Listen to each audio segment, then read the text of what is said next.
Bienvenidos al blog de Norvento. Este mes nos toca hablar sobre el blackout, el concepto de apagón total y la caída de redes eléctricas. Si bien es un fenómeno que es poco frecuente, nos va a ayudar a entender un poco el comportamiento que tienen los sistemas eléctricos y además sus posibles límites. Mi nombre es Sergio de López Diz, soy ingeniero de electrónica y potencia, perteneciente al departamento de Norvento Tech and Power. Y hoy, para tratar este tema, contamos con José Luis Sancha. Muchas gracias por estar aquí con nosotros. Encantado. Es un placer. Gracias a vosotros. José Luis Sancha es doctor ingeniero industrial por la Universidad Politécnica de Madrid. Actualmente es investigador invitado del Instituto de Investigación Tecnológico, IIT, asociado a la Universidad Pontificia de Comillas, el ICAE, y es uno de los referentes en el ámbito de los sistemas eléctricos de potencia, con una amplia experiencia en operación de red, en regulación y en el análisis del sistema eléctrico. Su experiencia combina una profunda base teórica y técnica con un conocimiento práctico del funcionamiento de los sistemas eléctricos, ahondando diferentes temáticas como es la estabilidad de la red, la operación en tiempo real, la planificación propiamente de este tipo de sistemas y, por último, la integración masiva de energías renovables. Si te parece, José Luis, vamos a empezar un poco situando el fenómeno desde un punto de vista más general del blackout. Cuando hablamos de blackout a gran escala, ¿cómo lo definiría desde un punto de vista técnico? ¿Considera que es un fallo puntual o es la manifestación de una debilidad que se ha ido propagando? ¿Es una debilidad estructural del sistema? Bueno, lo primero es agradeceros de nuevo la invitación y felicitaros por la iniciativa, porque estudiar los apagones, que efectivamente se suceden pocos, pero es fundamental sacar todas las consecuencias para tratar de evitarlos, ¿no?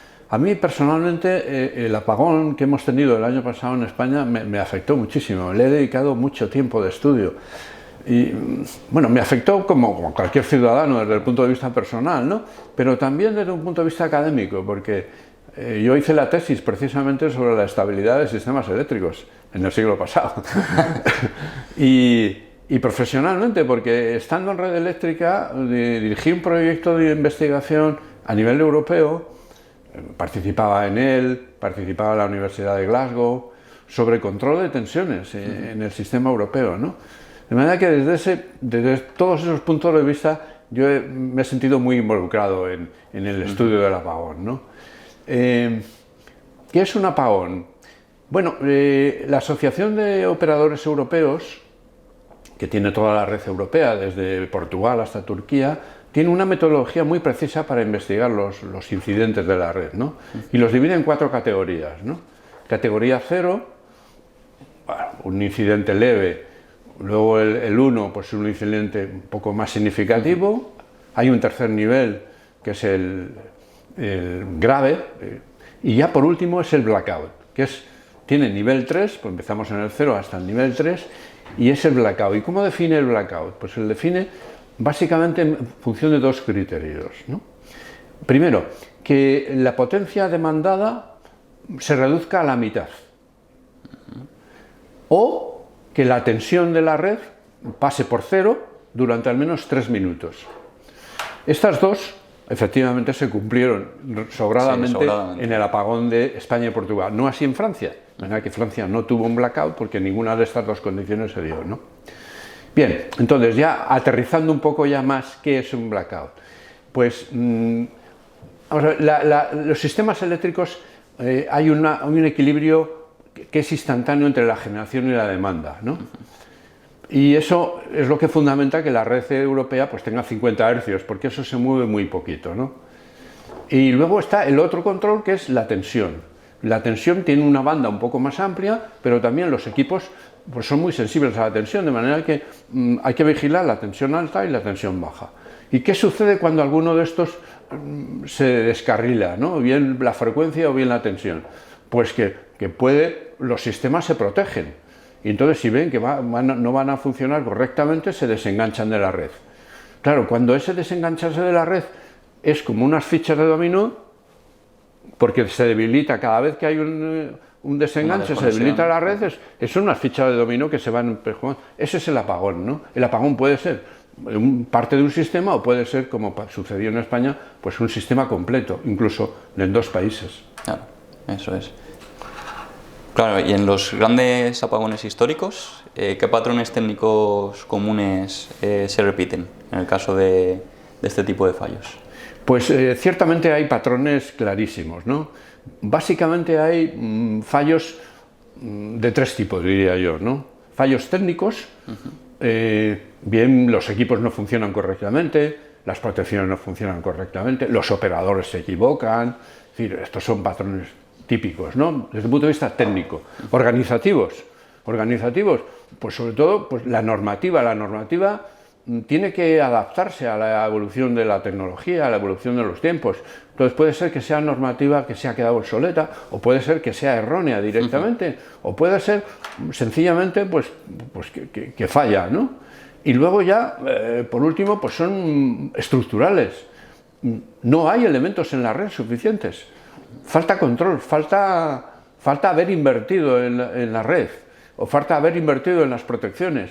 Entonces, cualquiera de estos 3 elementos lo que hace es que la potencia o la generación y la demanda o la tensión se descontrolen y volvemos a lo que decimos antes, ¿no? El sistema no puede gestionarse y entonces pues viene el apagón, ¿no? Puede ser una perturbación, digamos, leve al principio, pero que se va desencadenando y provoca el apagón. Claro, a este respecto, precisamente queríamos preguntarte por qué los apagones se propagan en cascada y qué condiciones hacen que esa perturbación local que has mencionado antes escale finalmente hasta llegar hasta el último nivel, hasta el nivel 3 que nos han mencionado de blackout total. Claro. Efectivamente el incidente no tiene por qué ser muy grave, pero volvemos a lo mismo, ese incidente puede desencadenar que la generación se desconecta y cuando se desconecta la generación provoca cambios en la frecuencia, pero también se pierde capacidad de reacción de controlar la tensión, ¿no? Por ejemplo, volviendo al caso español, ¿no? Al caso español y portugués, ¿qué es lo que dice el panel de expertos que acaba de sacar el informe final sobre el apagón? Lo que dice es que fue un fallo multisectorial, que empezó con unas oscilaciones que debilitaron el sistema, porque son oscilaciones de frecuencia y de tensión que el sistema no llegó a controlar, o que llegó a controlar, pero tarde, ¿no? Entonces, esto lo que provocó es, al final, que fallaron los sistemas de control de tensión, y la tensión se produjo en algunos niveles, un nivel alto de tensión. Y esto lo que provocó es desconexiones de generación. Y esa desconexión de generación lo que provocó es menos control de tensión y vimos al apagón, ¿no? De manera que es un caso muy sintomático el fenómeno español y que explica muchos tipos de apagones, ¿no? Claro, entonces ¿consideras que los sistemas de protección tuvieron un papel fundamental en el caso del blackout? Por esa sobretensión que hubo, empezaron a desconectarse los diferentes sistemas y eso es lo que introdujo... Claro, los sistemas de protección, vamos a ver, los sistemas de protección en principio no vigilan la estabilidad del sistema. Sí. Lo que hacen es evitar fallos en los equipos, pero equipos concretos. Cuando tenemos una protección en un generador, pues protege al generador. Tenemos una protección en una línea, protege a la línea. Tenemos un transformador, protege al transformador. Entonces, claro, si no están coordinados, pues entonces esos fallos se pueden producir en cascada, ¿no? Entonces, lo importante ahí en las protecciones no es tanto que estén, naturalmente deben estar, pero lo importante es que estén coordinadas.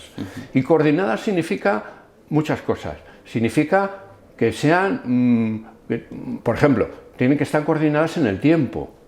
Es decir, las protecciones no tienen por qué actuar instantáneamente. Tiene que haber unos tiempos de retardo que deben estar coordinados para no eliminar elementos que nos pueden venir muy bien en la red luego. Tienen que estar coordinados, ya digo, en el tiempo. Tienen que estar coordinados en el sentido de que puede haber errores de medida. Entonces, simplemente si tenemos una protección que a 420 kilovoltios dispara, y tenemos un error en la medida, a lo mejor no son 420, son 418, ¿no? Entonces, todas estas cosas significa que los sistemas de protección son importantísimos. ¿Qué es lo importante ahí entonces? Pues los operadores deberían acostumbrarse, creo que lo hacen, que es ante cualquier fallo que actúa una protección, examinarla, examinar rigurosamente qué es lo que ha sucedido. ¿Ha actuado correctamente? ¿Estaba bien coordinada? Estaban los tiempos, los errores previstos, y sacar las consecuencias. Y eso no esperar a un apagón, sino sencillamente en el momento que actúe cualquier protección del sistema. Interesante. ¿Cómo dirías que influye la operación en tiempo real de este tipo de sistemas eléctricos en la prevención o en la amplificación de este tipo de eventos, de los apagones? Bueno, los operadores, digamos, el día antes, pues se preparan para todas las contingencias que sean razonablemente esperables, ¿no? Pero claro, luego la realidad es la realidad, y entonces la realidad, los operadores, primero, estaban relativamente preparados, pero pueden suceder cosas que no estaban previstas. Entonces, ¿qué es lo importante ahí? Lo importante es, bueno, la monitorización, es decir, saber exactamente lo que está pasando en cada momento.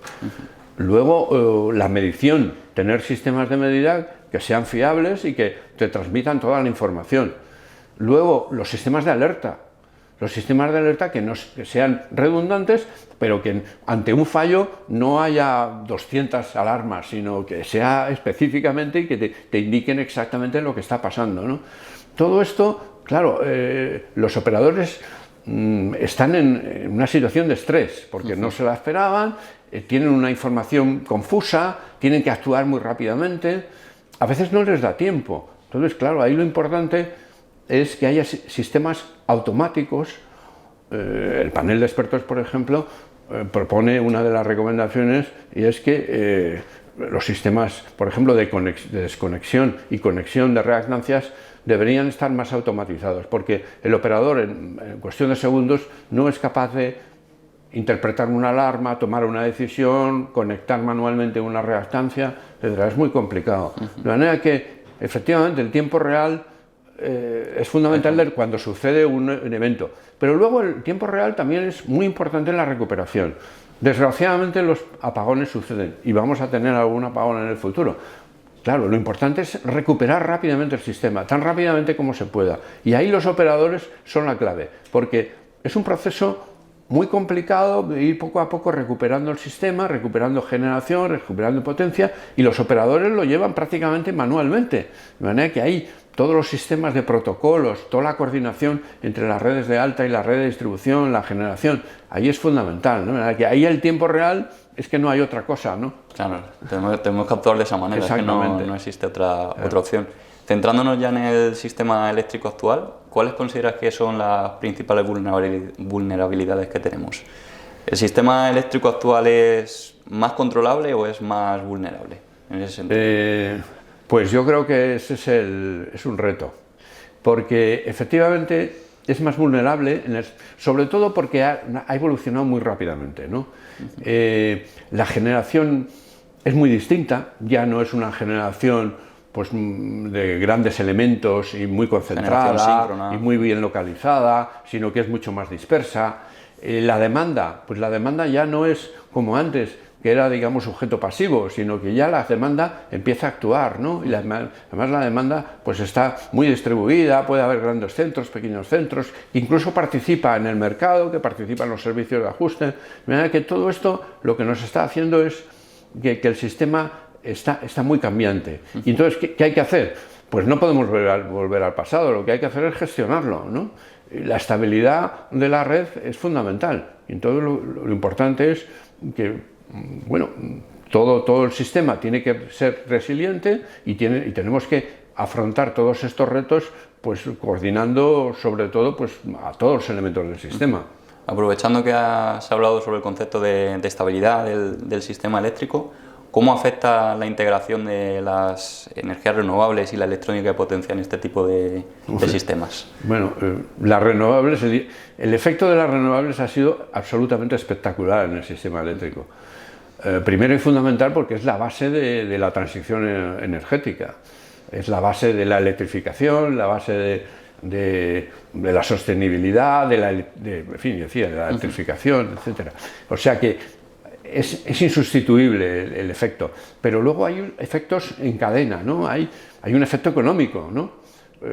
La eólica, pues las horas de viento, la solar, las horas centrales del día, la hidráulica, pues dependiendo de las lluvias, como hemos tenido ahora, las borrascas que hemos tenido en los meses de enero y febrero, de manera que desde el punto de vista económico es fundamental, pero desde el punto de vista también de localización. La localización ya estamos hablando de muy distribuida, porque molinos de viento colocados en cualquier sitio, la solar que está incluso en los tejados de las viviendas. O sea, la localización es completamente distribuida. Luego, la gestión es mucho más complicada porque, claro, ya dependemos de cosas que no controlamos, dependemos del viento, dependemos del sol, que haya una nube. Es mucho más complicada. Luego la operación.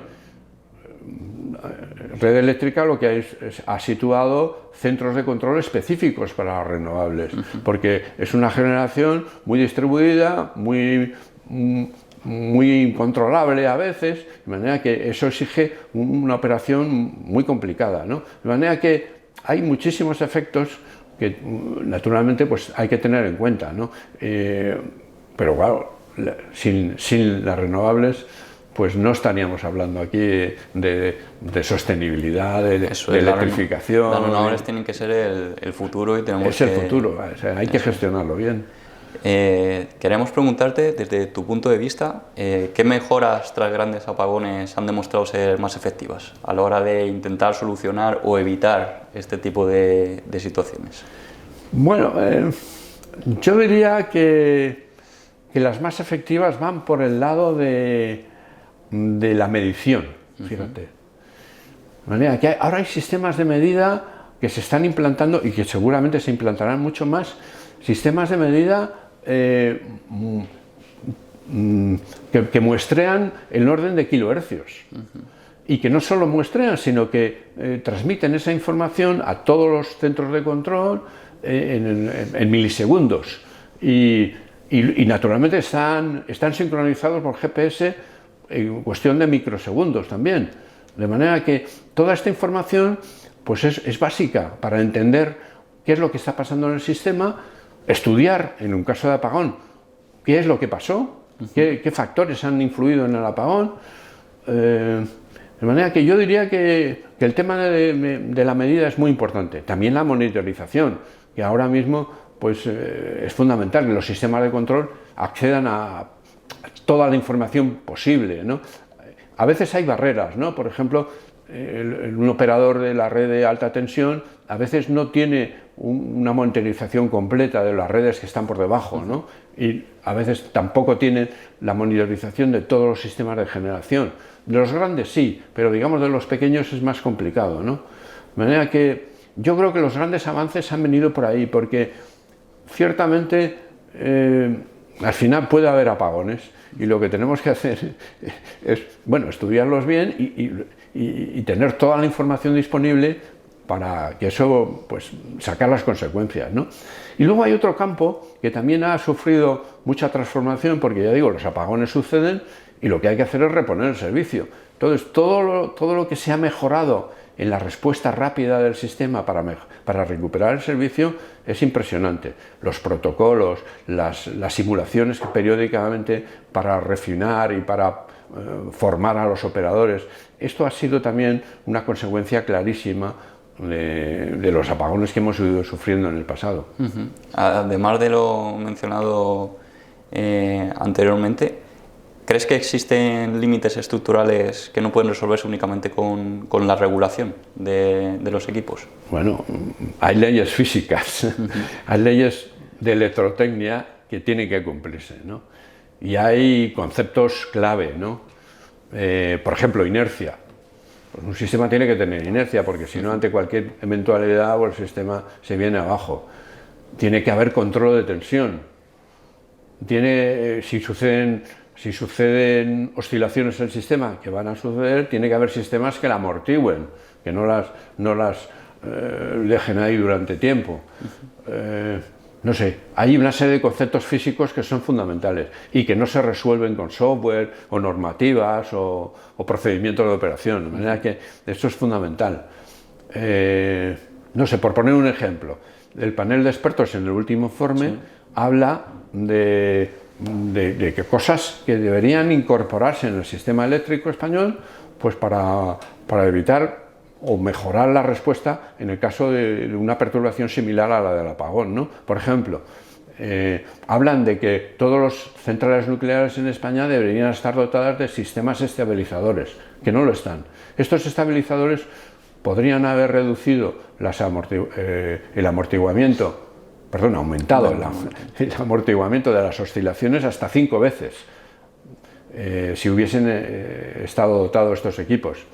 También, por ejemplo, estudia la repercusión que hubiese tenido la instalación en España de STATCOM, que son equipos de electrónica de potencia encargados de, pues eso, de estabilizar las oscilaciones y controlar las tensiones. Solo había instalado uno en Vitoria. Lo mismo, viene a estudiar el impacto que hubiese tenido si en vez de uno hubiese habido hasta 3, que son los que estaban programados, pero digamos en aquel momento solo había uno, y también la mejora hubiese sido de multiplicar por 3 o por 4. Otro caso, los compensadores síncronos. Compensadores síncronos no había ninguno en la red española, y ha habido una ampliación después del apagón y se van a incorporar hasta 8 compensadores síncronos. Pues también el panel de expertos estudia la influencia que hubiese tenido la incorporación de esos compensadores síncronos. Hubiese aumentado muchísimo también la respuesta, mejorada la respuesta del sistema. De manera que la planificación es esencial, la planificación de dotar de recursos técnicos y de recursos de equipos suficientes para cuando haya un evento de estos, pues poder controlarlo. En el contexto de la robustez del sistema, ¿qué impacto crees que tiene la generación distribuida?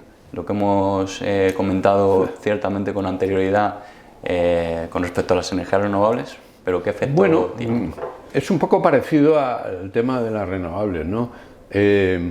La generación distribuida está aquí y lo que hay que hacer es gestionarla. Tiene una ventaja, y es que el sistema pues es mejor, porque es menos dependiente de grandes equipos, que ante un fallo en grandes equipos, pues la perturbación inmediatamente se puede salir del control, ¿no? Pero claro, hay que gestionarla, y la operación es mucho más complicada, porque toda la información se multiplica, los flujos por las líneas, tanto de distribución sobre todo, pero también en la red de alta, pues pueden cambiar de sentido rápidamente. Entonces la gestión de los operadores es mucho más complicada. De manera que, ya digo, es un reto, pero hay que afrontarlo, Y entonces, en definitiva, es cuestión de, no porque haya una generación distribuida vamos a tener una menor estabilidad y una mayor vulnerabilidad, sino lo que hay que hacer es, bueno, como en todo, adaptarse a los tiempos.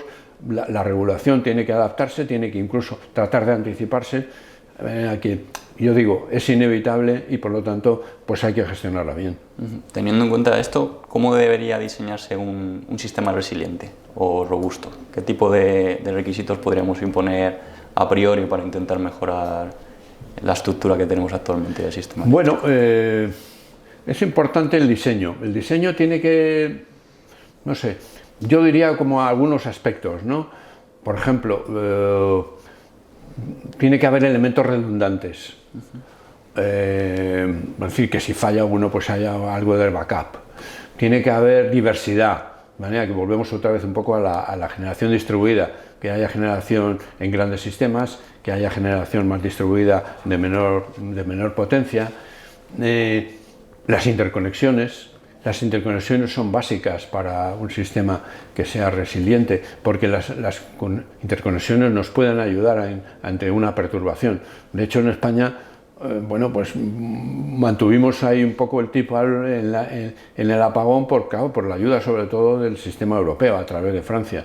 Pero luego en la recuperación es fundamental, porque si la recuperación fue tan rápida fue precisamente también por la ayuda del sistema marroquí por un lado, por el lado sur, y del sistema europeo a través de Francia por el norte, ¿no? De manera que las interconexiones son fundamentales. Y luego la planificación, lo que decíamos antes, la planificación tiene que dotar de los equipos suficientes a la red. Naturalmente estamos hablando de inversiones, a veces inversiones que son muy caras, de cientos de millones de euros, pero son fundamentales para que el sistema sea resiliente. De manera que, digamos que la estabilidad es muy importante, nos jugamos mucho con fenómenos de inestabilidad y por lo tanto es importante invertir en ellos, aunque sean aparentemente más caros, ¿no? y tengamos que pagarlos. El coste merecerá la pena. Exacto. El invertir en ese tipo de herramientas.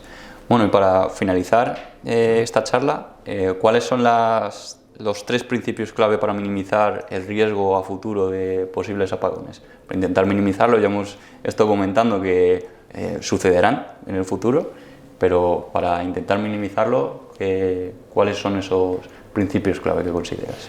Bueno, pues yo diría que el primer principio es hacer caso de las recomendaciones que salen de los estudios sistemáticos y profundos de un apagón.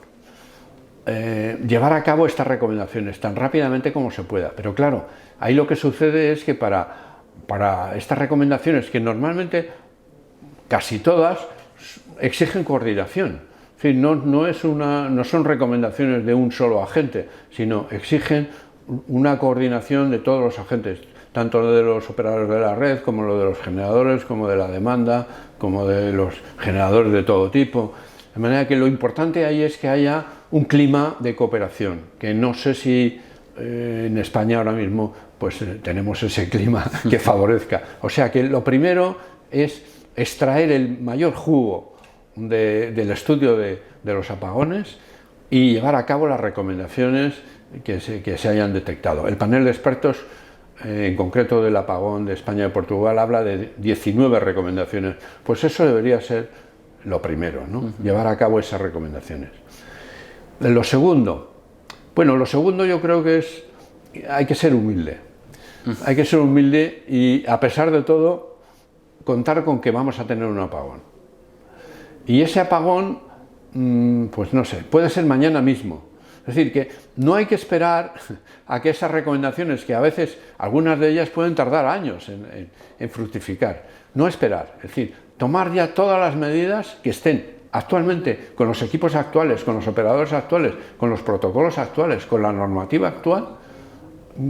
¿Qué haríamos cuando nos afrontamos a un incidente grave que puede provocar una apagón? Y esto encardinarlo porque es fundamental, porque puede suceder mañana, ¿no? Y lo tercero ya es simplemente pues que hay que estudiar permanentemente, porque la situación está cambiando permanentemente. Entonces los 2 principios anteriores pues hay que revisarlos continuamente. Es decir, no podemos decir, bueno, ya tenemos las recomendaciones, pues ya está, ya se ha acabado. No, ya hemos tomado todas las medidas para si sucede mañana un apagón. No, eso hay que estudiarlo continuamente, hay que revisarlo, hay que formar a los operadores, hay que hacer ensayos, hay que hacer nuevos protocolos, hay que formar a los operadores. En definitiva, los apagones están ahí, pueden suceder y hay que tomar todas las medidas necesarias para evitar. Genial. Pues hasta aquí la entrevista. Muchísimas gracias por estar aquí con nosotros, José Luis, y por habernos ayudado al final a comprender la situación o el concepto de blackout e incluir ciertas recomendaciones para intentar mejorar el sistema y hacerlo más resiliente. Gracias a vosotros. Y a los que nos seguís desde el blog de Norventure Energia, muchas gracias por estar allí presentes. Esperamos que sigáis futuras entregas. Nos vemos pronto. Muchísimas gracias.